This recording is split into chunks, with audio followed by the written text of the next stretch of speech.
Hello there and welcome back to the channel. Once again you can see we have an unboxing and review to do. This time it's the Blind Vigilante, otherwise known as Daredevil. And I've just been recently re-watching The Punisher, and I'm actually at the moment busy re-watching Daredevil and thoroughly enjoying it. So I thought to myself, well, I'm going to pick up one of the figures. Now I had a look at the red suit version, and believe you me, the prices of that one is just stupid, for the fact that it's supposedly not supposed to be very good at being able to articulate it because of the suit. So I was like, well, I'm not going to pay them stupid prices. You're talking about bloody, I think one of the cheapest has been 250 and beyond. So it's like, no, that's just no way, because they're closer to sort of 300 quid on a regular basis. So I saw this one at Toys Wonderland, really good price, and I thought, hey, let's get it. So Soo Soo Toys once again putting out what looks to be a reasonable looking figure, but it's time to get them out and have a look. But again, we bought this from Toys Wonderland, once again shipped incredibly quickly, and no, there wasn't a customs charge on this one again. Now I do have on order my first Hot Toys from them. That should be coming soon, so I will let you know whether when you get a Hot Toys one, if there's a difference, if they get sort of customs charged on a Hot Toys one or not. But so far I've ordered sort of 3 things through Toys Wonderland, and so far no customs charges, so that's pretty damn good for those that are interested in thinking about it. And there you go, guys. So this one here, you can see nice little bit of artwork on the front from the movie, from the TV series itself, in almost like a sepia style look to it. Limited edition. This is from Soo Soo Toys. Again, it's the SST 024116 scale collectible figure. On the side, just again, you see them thingies. On the back, you have your warnings and notices. Other side is just the same again, and the top is the same again. There's not much to that. It's this comes off as like a shoebox style, and I've got to admit, they're coming from thingy, they're really well wrapped again. Lots of cling film around them. Nice shipper box. Yeah, that's not a bad looking design in there. Sort of, they've took a picture and then sort of what like looks like it's sort of made it sort of slightly cartoonish, but it looks really good. And then we'll have the figure himself. So there's not a lot in there by the looks of it, but we'll get them out, show you what you get. And here we go, guys. So as you can see, there isn't a lot of stuff here, but really he didn't use a lot, he beat people up with his hands. This one obviously must be from the first season, because all he has is the 2 wooden staffs there, which we'll show you in a minute properly. So it's obviously from season 1, because if you remember, in season sort of 2 and 3 he had the metal ones that he was using, especially when he was using the red suit. So I take it these are the better thingies to go with the actual suit that he's wearing. So once again, we have your normal crotch grabber,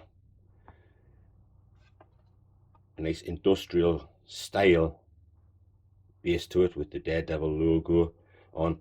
Nothing written on the front or anywhere else on the sort of sides or anything, so it doesn't have Matt Murdock on, doesn't have thingy, doesn't have Blind Vigilante on, which is fantastic that it doesn't have that on to really sort of spoil it.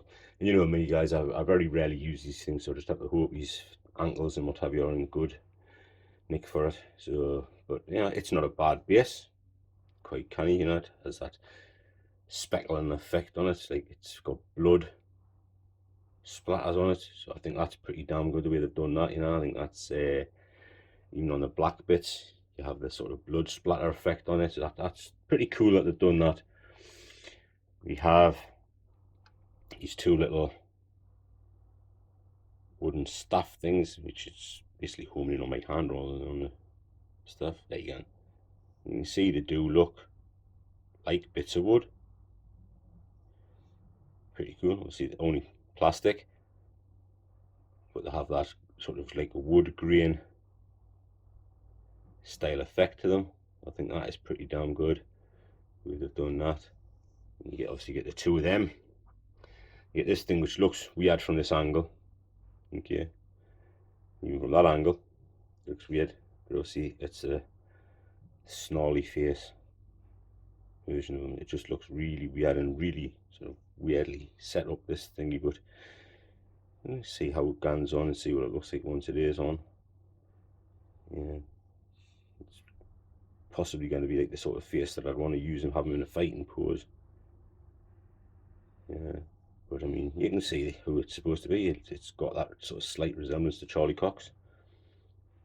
So let's see how many times I remember that friggin' name, because it's just literally come to his head just when I needed it to, which is very unusual for me, I'll tell you. Very unusual. And you have his hands. Obviously that's the ones for holding these stick things. And of course they've got the bloody ropes that he was using. And obviously in season 1 he didn't wrap himself up as quite as well as what he did in season 3, I believe it is, where he went, spoiler alert, where he went back to using these things. You know, if it is something that you haven't seen and you like your Marvel stuff and that, then you know, these shows, the Punisher and Daredevil shows, are absolutely amazing and are really well worth watching. Really acted really well as well. You know, sort of very similar, but you can see the blood effects to them and that. Which you would have imagined there would have been probably more blood across these bits. He must have been backhanding somebody on a regular basis with that one, because there's more blood on that bit. And you have these sort of more slightly open gestured hands, like he's going to try and grab somebody. Again, you know, the rope style effects to it with the blood on and everything is pretty good. In fact, he's got a little bit of blood on his fingers as well. You can see it's not Hot Toys quality, and this is a sort of probably a release that's been out for a while now, I think, as well, if I'm not mistaken. So like, obviously Soo Soo Toys have had time to improve and become even better, which they have. You know, the Ebony Moore one, if you watch my Ebony Moore video, that's pretty much Soo Soo Toys, even though they're using a different name. I'm sure it's Soo Soo Toys that's done it. Yeah, but so that's pretty good, and that's what you get. So now it's time to get the character out, show you the character himself, see what we think, see what the posability is like on him. And here he is, guys. Now this is how he come out of the box, and straight away the first thing that my eyes got drawn to, might not be so much on camera, I don't know how well you'll see it on camera, but in hand, the proportions of him seem weird. I mean, it's literally like, he's got no neck, his shoulders look far too bloody big because of it, his chest looks totally out of proportion because of it. Now I'm hoping that there's going to be easy fix, because I'm showing you it as I'm getting it. This is what my first impressions are, this is what my thing is, and obviously if I can make improvements and make it look a little bit better, then I'm going to. And I'm going to tell you that I've done it and how I've done it, because I don't want to put anybody off buying a figure that can be pretty good if you can sort of change things up a bit to make it look slightly better. But first off, first impressions are that just looks totally out of whack. Yes, facially wise, it does look like Charlie Cox. You know, I can see who it's supposed to be for myself personally, or people may not see that, but I can see it, mainly because I've just been literally watching the show not so long ago. I watched it last night again. So the rest of the proportions seem fine. Everything else seems good on it, but it's just that sort of idea that he's got no neck at all there just seems really weird, because his just shoulders and chest just look totally out of proportion because of it. We'll bring it forward and let you see it. See if you can see it better yourself that way. So there, I don't know if you can see it, but look, if you look at that, that just looks like way weird. To me it just looks totally crazy. You can't even sort of pull that down to make it look better. It just looks stupidly proportioned like that. I mean, look at it. Yeah, so what I'm looking at straight away is seeing if we can raise that up. Now there you go, slightly better straight away, just by raising the head, because it was literally, See down there, that's, you could hear it pop into place. If I just take it off its thingy and then just plonk it on without actually pushing it down, right? That's not even pushed on to the peg properly on his neck, but that to me is like a vast improvement straight away. He's got a neck, it doesn't make his, even though, like, because he has not a lot of trap wise, it makes the shoulders look very, very wide. Now Charlie Cox isn't a big beefy guy, so maybe if you really wanted a thingy, you might have to change out the actual body to a slightly better body, because that's, his neck seems slightly too thick for Charlie Cox, and his shoulders are very, very wide, and it's got a very muscular arms and that to it. And Charlie Cox, he was in good shape, but he certainly wasn't sort of like superhero style shape, if you know what I mean. He was more, yeah, regular like looking guy, but in better shape underneath the suits and everything, you know. But that certainly looks a lot better to me, you know. And if you look at the, so you know, you can see that's definitely, to me, Charlie Cox, especially from that angle there, you know, that's definitely him. You can see it a mile away. And I do like the helmet. The helmet's sort of like a rubberized thing, not just material. Same with the back end, which is a bit of a shame. It does have a bit of movement on it, but it's just going to restrict some of the actual movement of the head, which you can't get tilt on it to make him look like he's listening intently one way or the other. You can get a downward motion, and you can get a little bit of upward motion, but again, this is what's stopping it.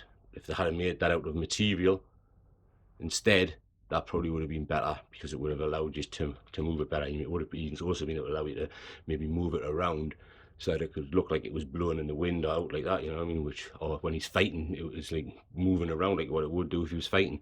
But because they've made it with the hard plastic, it's not something you're going to be able to pose, which is such a shame, because it's just literally, if they'd made that out of fabric, put some wires in it, boom, it would have been superb for some of the action shots that some of these guys can take. But again, it's a lot better now. Shoulder articulation, you're only going to get up as far as that, which is such a shame. Body wise, they've used Soo Soo toys. I mean, like I say, this is an early-ish figure for Soo Soo toys, so they've vastly improved and vastly learned from it. I would love to see them go back and redo this thing, because that really isn't a great deal. I think there's not much movement in like a butterfly style effect to it, so that's a bit of a shame as well. But you can literally, his arm can go right the way around, so that's good. What we're getting, nice. I mean, that, Jesus, there you go. And that's the bend you're getting on it. It is a tough bend as well, which is good in the respect that he will hold a pose really well. And it just took a bit of moving. It feels almost ratcheted. In fact, that, yeah, it's not quite ratcheted, and it is starting to move a bit easier now that I've freed it. But you're not getting a double bend. You're getting basically just beyond your 90 degrees.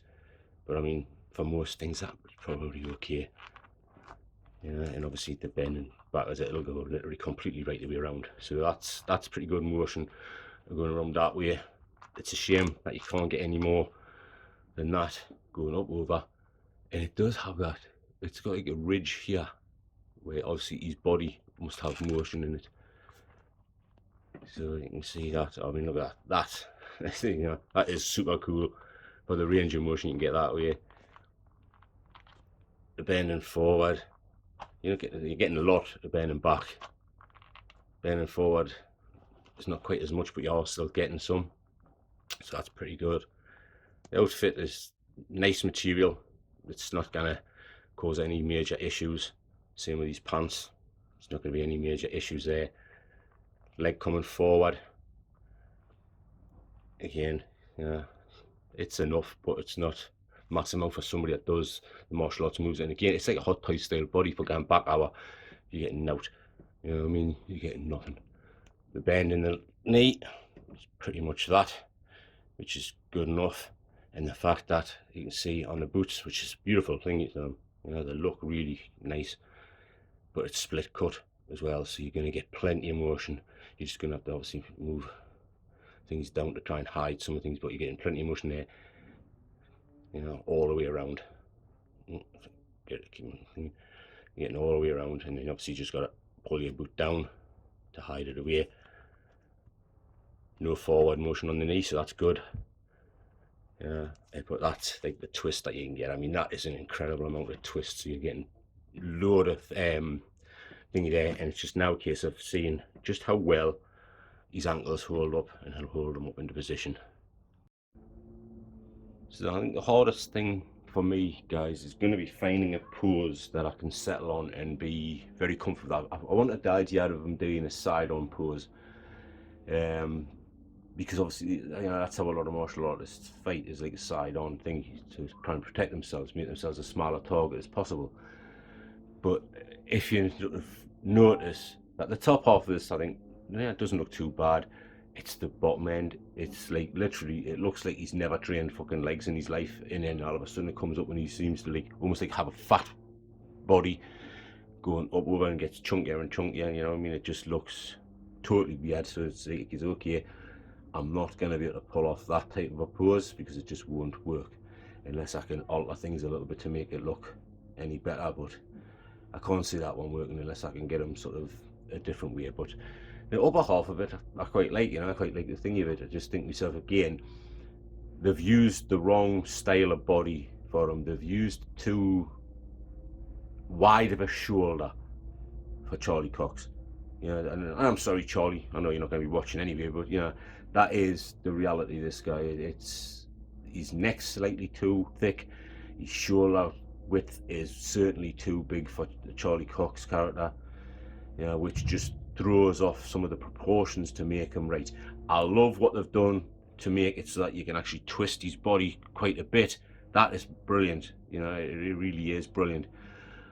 But it just throws off some of the proportion wise, you know, because his legs look tiny compared to his upper half. But he's not, he's has an aesthetic about him that is good, you know, and this just looks a bit out. A bit strange. So I'll try see if I can get another pose out of him and see if I can make it look slightly better. But that's going to be my hardest thing, I think, is finding a pose that works well with this character. And there's a one that sort of gets it slightly more in proportion. You get the twist in the body. Yeah. One of the things I'm going to say though is that, and I know you've got to remember, guys, okay, remember this. This is one of the older figures. This has been out for a while now. So, and I have a feeling that Soo Soo Toys will have learned from some of these early mistakes and rectified them. But I do find that trying to get the hands onto the wrist pegs a pain in the arse, and getting them to stay there is an even bigger pain in the arse. And they don't have much articulation, because if you know with your own wrist, okay, well, if you think you can bend your wrist right back in order to try and thingy something, okay, whereas with these ones you can't really do that without them snapping off the actual, coming off the peg and having to try and fit them back on, so you can't really get like that type of emotion out of it. Oh, and he's over. You know, I was quite surprised he stayed up for as long as what he did, to be honest, especially as you can see he's balancing on his toe at the back. That's it, you know, and the fact that this is soft material, this thingy, but so that's what I would have liked. I would have liked to have had his wrist sort of, I know where he goes again. I would have liked to have had his wrist more sort of up over, but in order to do that, I'm struggling, you know, and his wrist will keep falling off. I'm not going to expect them to stand up on this because, like I say, this is a soft material and it's a nightmare to get anything to stand up on it, so I'm not going to expect them to stand up now. But guys, like I say, everything else about this character, I mean, the boots design and everything, you know, it's really good. Makes it well for being able to get it into sort of some really canny positions. It's just basically, I wish they'd done a better job of the upper torso, because again, you can see his neck's come, you know, I'm having to try and lift that off to make it not look quite as bad. It's just his neck proportions and everything, it's out for Charlie Cox, you know, they're too wide shoulders and what have you. But if you can get it in certain positions, I think you'll be able to make it work, you know. The head sculpt itself, or what is there of a head sculpt. It works fine, yeah. And I think So Soo Toys have learned a lot since then, so it would be nice if they'll go back and revisit something like this, yeah. Then that would be canny, but they remake it and do it with the way they know how to do things now. But other than that, you know, I'm going to make it work, and I like it. I like the look of it. I mean, if it's at some point having to look at going, okay, I might have to change the body out, get a one with a neck to it. But for now, that's pretty good, you know. Now I'm going to see if I can get him up there with the Punisher and maybe show you that, where I've got him. But for now, guys, there you go. That's this guy. And even though I've ragged on it a little bit for certain things, you know, you've got to remember the age of this one. And they will have learned a lot since then. So let's hope they get things better and better and better in the future as they learn more and more about how to get these things done for 1/6 scale. But he's not bad at all, guys. He's not bad at all. So guys, for now, that's how I've got him. I still need to tweak it, which is what I do with a lot of my stuff. I'll tweak it and tweak it and tweak it until I find something better. But maybe if you've got this guy, show me your pose. Show me the pose that you've got him in, and see what it's like, you know, so that I can get some better ideas. Maybe he's trying to put him into a better pose again. But there you go, guys, that's what he is. He's up with the Punisher, because I think they belong together like that way. Of course, I've got my Crow there, because, you know, he's just one of my favourite things in the world, the Crow. Absolutely amazing. So there you go, and that's what he is for now. Like I say, I do have to tweak him. He still needs a lot of work to get him looking really right, but I'm still happy I got him. Yeah, he was a cheap enough price, so I'm really happy that I got him. And it's just, it would be nice to get the red suit version, but I'm not going to pay those stupid prices, guys, you know. That's just not me. So anyway, thanks so much for watching. Those that have watched all the way through, I really do appreciate those that do that. It means a lot to me. You know, I never ask you for likes, I never ask you for to join or out like that, because it's just a case of, if you want to do that, then it will be much appreciated. And if not, well, hey, fair enough. If you didn't like it, you can easily put a dislike on it. It doesn't matter to me. You know, I don't get much in the way of thinking from it anyway, so it doesn't make a huge difference to my thingy whatsoever. You know, but if you wanted to comment, by all means comment, always comment back. And it's nice to have the interaction, you know, guys, to know that there's people sort of has got something to say about things, you know, as long as you're being nice. Because if you're being a nasty asshole, I'm just going to freaking block your house. Simple as that. But you're being nice, I'll talk to you back. No problem at all. Thanks for watching. This is the Bearded Nerdy Oaf, and I am out of here. So what I believe you were trying to say is thank you. Thank you? You're welcome. What? No. I didn't. I wasn't. Why would I ever say that? I mean, Okay.